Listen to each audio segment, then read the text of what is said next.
There's a story most history books never tell. It's not about generals or big battles or secret codes. It's about a letter that was lost for decades, but its words still echo today. Picture this: 1943, a quiet town in Pennsylvania. Eleanor Brooks is a schoolteacher who believes in the power of kindness, and she writes her letters by hand, savoring every word. She's in love with Thomas Reed. He works at the steel factory. He's not a war hero, just a regular guy, except his heart, that, I think, was extraordinary. The night before he's drafted, Thomas makes a promise to Eleanor. He tells her, "No matter where this war takes me, I'll write. As long as I write, I'm alive." It was small, simple.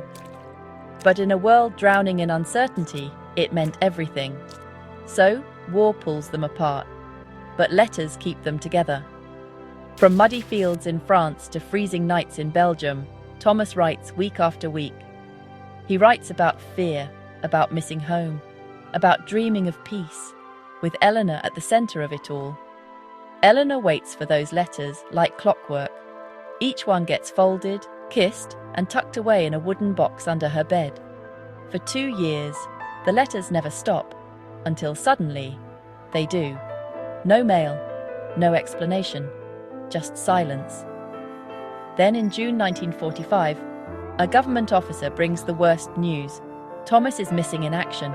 Not dead, not alive, just gone, leaving Eleanor with no grave to visit, no goodbye, just unanswered prayers. The war ends. America celebrates.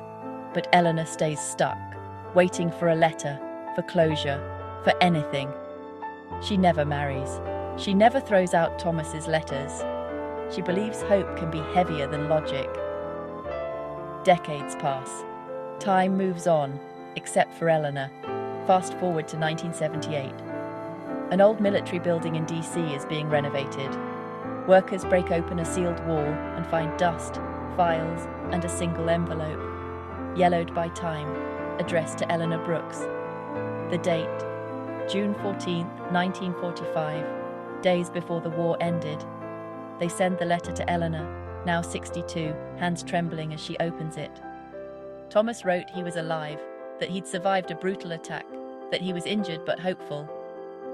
He wrote, "If you don't hear from me again, please know, my last thought was you." What Eleanor never knew.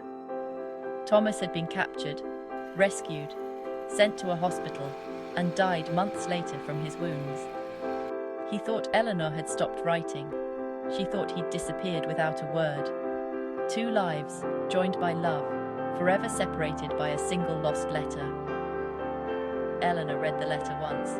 She cried, and she said, "He waited for my reply, and I waited for his." She donated the letter to the National Archives, where it sits today, a reminder that history isn't just made by presidents and generals. Sometimes it's written by 2 people, separated by war, connected by love, and remembered through words that arrive late but last forever. I'm here to remind you, this isn't just a war story.